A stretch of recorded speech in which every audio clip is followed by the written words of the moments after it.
Okay, so last but not least, quick little introduction into Quickness Scrapper.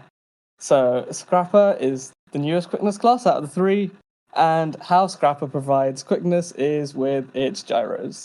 So Scrapper has a trait that means when it gives super speed, it gives quickness. So it has another trait which means when it uses its gyros, it gives super speed, which then gives quickness. So these are your gyros. Your heel gyro, your shredder gyro, your blast gyro, and in this screen cap there's a sneak gyro there as well. And the scrapper gyros basically sort out the quickness itself for 5 people. So it's also 5-man, and then super speed is an additional nice little buff that you can have. It's convenient if you're used to having super speed, but if you're not, then you're like, the first time you have super speed on your boss, you're like, why am I going so fast? What the fuck's going on? But it's super nice to have, especially during boring pre-events like Doom, when you get to run around a little bit. And one thing to note about the gyros and the super speed is that most of them tick the super speed and the quickness at the end of their cast, except for heel gyro, which is why you're going to be using heel gyro and bypass coating, this skill here, which are your 2 instant sources of quickness in your opener. We'll come to that in a second.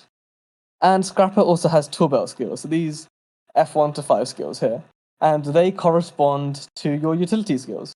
So your F1 is your heal utility, your F2 is that is your grenade kit utility, that's a shredder gyro, that's a shredder gyro utility, and blast gyro is bypass coating, and then your F5 is your blast gyro. So these all correspond to those. So Scrapper trait lines. So like I mentioned, there are 2 traits which basically make Scrapper give quickness, which is gyroscopic acceleration and kinetic accelerator. So your gyros are wells, and those wells have an increased area and grant super speed on their final pulse. And the function gyro also does that, the F5. And granting that super speed is also granting the quickness. So kinetic accelerators and gyroscopic acceleration work together to basically give them super speed, which in turn gives them quickness. So your gyros are your most important sources of quickness. Well, they are pretty much almost your only source of quickness if we ignore bypass coating. And then in the Scrapper trait, we've also got object motion, which is a nice little DPS increase when you've got these 3 boons, and you'll basically almost have perma super speed, which means it's 3 extra DPS. And if you happen to have swiftness, which you almost always will, and that's another DPS increase, and it's compound, so they add up. So if you have all 3, that's more damage. And stability you can have once in a while. Sweet. So next is your firearms trait, and this is basically big crits and big DPS. So high caliber gives crit chance, no scope gives crit chance, and fury modified ammunition gives more damage for each condition on a foe. And something to note here, which is a very, very useful trait, is pinpoint distribution, or PPD. So in squads where you have several condition DPS classes in your subgroup, it could be worth running pinpoint distribution, because that gives 100 condition damage to your subgroup. And do note that when you run that, you will lose your fury generation. So you need to basically have another source of fury generation for yourself, either like a druid or a firebrand or an elite banner, or something that gives you fury, or like an accuracy sigil to help with the crit chance. Because Scrapper excels when it does damage because it gets barrier, and then it can tank really easily as well. But that's something I'll talk about in a bit. But pinpoint on like Lagos and SH, and Ken and bosses like that, where you're going to be running with loads of condition classes, is super, super useful. Matthias as well. And it can really, really increase your squad DPS. So that is very useful in this trait. And then you've got your explosive traits. So these are basically just damage trait lines. So increases strike damage when you're above, I think it's 90% or 80% health. And explosive temper. So this is very important. This trait is why you've always got the grenade kit. The grenade kit triggers more explosive temper stacks, and it goes up to 10 stacks, and more ferocity. So you always want to be using your grenade kit every so often to get that extra ferocity in, to do more damage with. And Big Boomer is just another standard DPS increase. Sweet. So gear and weapons. So the gear is on Snowcrows, I take it as a yes. Sweet. So the Snowcrows gear runs Scholar Runes, nice, and mostly Berserkers, except for a couple Diviners pieces. So these 2 Diviners, because unless you have short phases, you'll need the Diviners to upkeep your super speed and quickness.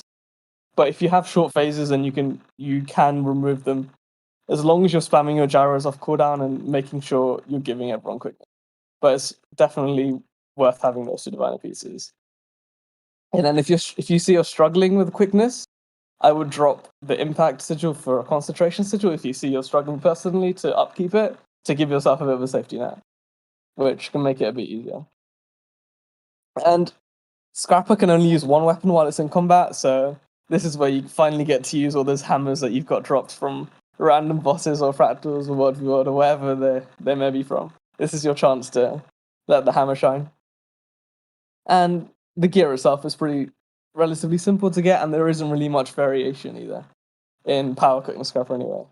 There is a Condi Quickness Scrapper, but there's probably a couple people in the game that play that class well, but I'll briefly mention it later as well if people are interested. But it's very niche and only played very niche circumstances. Sweet. So a little bit about your rotation as well is Scrapper's rotation is you're going to basically be spamming your gyros off cooldown. So if you look at, and the rotation isn't exactly a simple loop, it's got different skills based on your priority. So one way to easily try to simplify this rotation is if you look at the simple rotation, it looks a bit complicated because there's a lot of weapon swaps, and you're going into your grenade kit all the time, your other kits as well, and it looks a bit complicated when you look at it like this.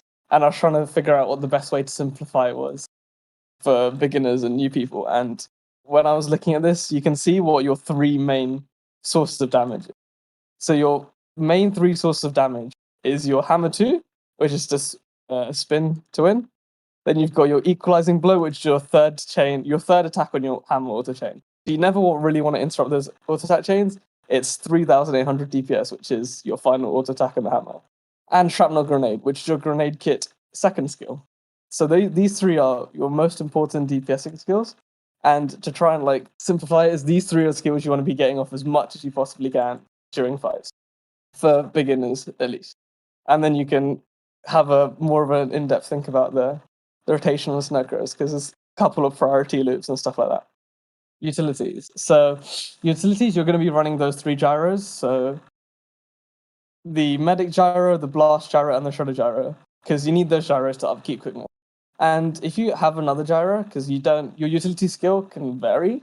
It's usually Elite Mortar Kit, which is just a kit for DPS, which you go into and you use Elite Mortar Kit 2 normally, just quickly in and out.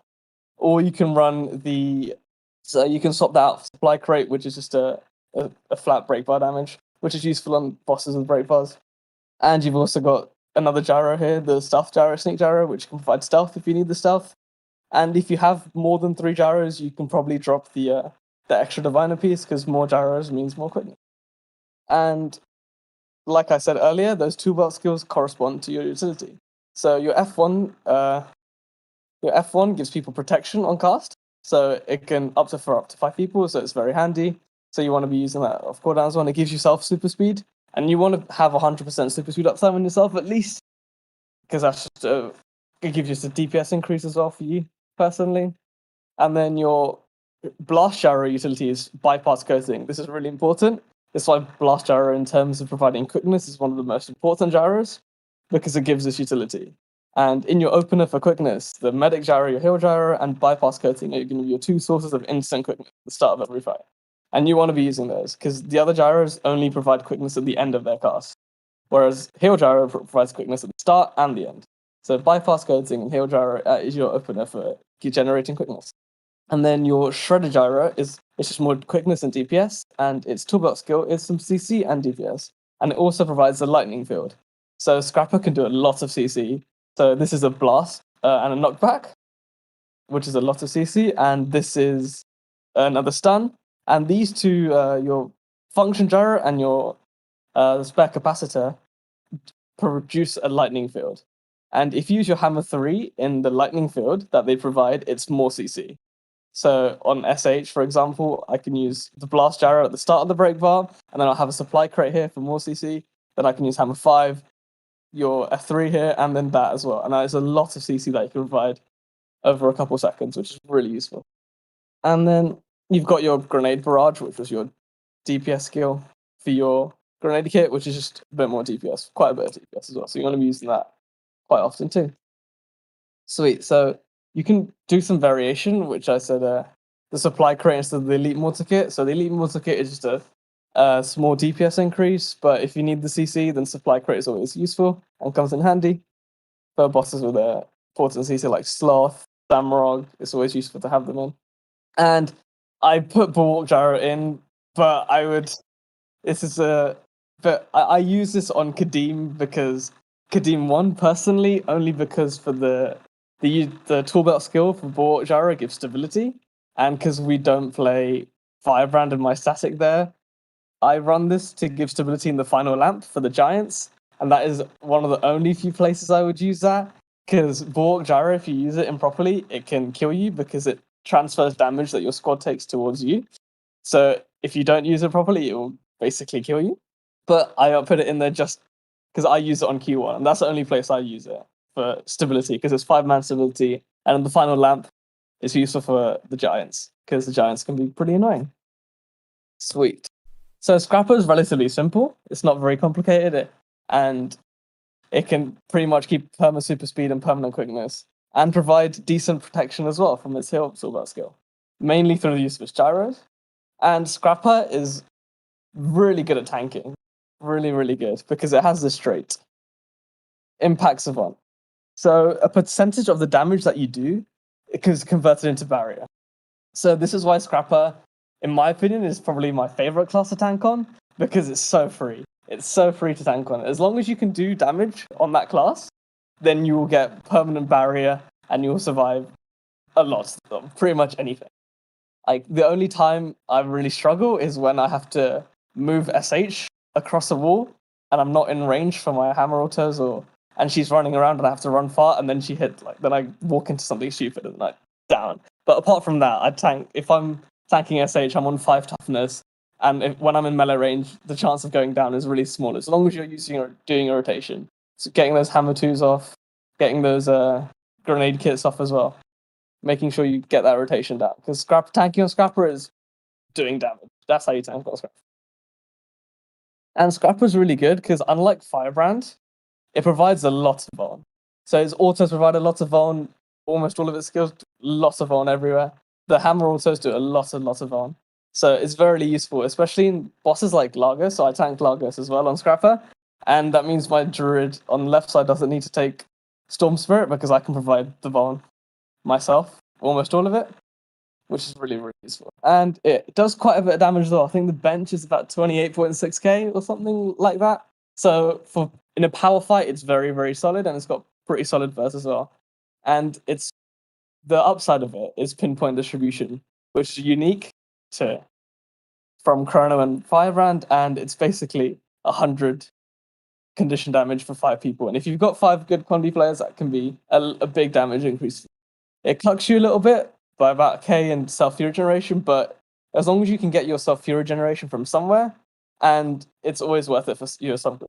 And like I said earlier, it can do a lot of CC with the elite, with Blast Gyro. Blast Gyro CC is a bit hard to time because it's quite delayed, so you need to use it a bit earlier, like preemptively. And then you've got your F3 in the picture I showed you, and your Hammer 5 and your Hammer 3 if you use it in a lightning field. So that is the basic introduction to Scrapper. It's a really fun class to play. I'd really recommend it. It's easy to gear as well, and it's super useful on a lot of bosses. And once you have super speed, you never want to go back. But that is just a basic introduction into Scrapper. So these are the comparison between what the 3 quickness classes provide in general. So obviously all 3 of them provide quickness. And then Firebrand has got the Fury that is unique to it compared to the other 3. So Scrapper's got super speed, which can be very useful and it's just a nice thing to have. It's not necessary, but it's really nice. It makes the game a bit more fun. And then Chrono's got the amazing focus 4 pull. And then Firebrand does good condi damage, Scrapper does good power damage, and it can provide PPD. Chrono does solid power damage, and it provides a lot of utility with portals, pulls, and stuff like that. And Scrapper and Chrono are very easy to tank on in terms of as quickness classes. But Firebrand is a bit more difficult to tank on if you just QFB. And Firebrand provides quite a few utilities like Sanctuary for CC, Stand Your Ground for stability, and the Tomes 2 and 3 as well for healing and general utility. And Chrono is very versatile. So, like Snipe said, it's got lots of variations that you can run for different bosses, and it can be very, very handy. And Scrapper is probably the easiest out of the three, in my opinion, to tank on. Well, Chrono's got the shield, but Scrapper is super free to tank on. You just press your buttons and you go brr, and you take no damage. And finally, I just made this today, just like as a personal opinion of what I would play different places. So feel free to just have a quick read through this and ask me for any questions or anything you want, because that is the end of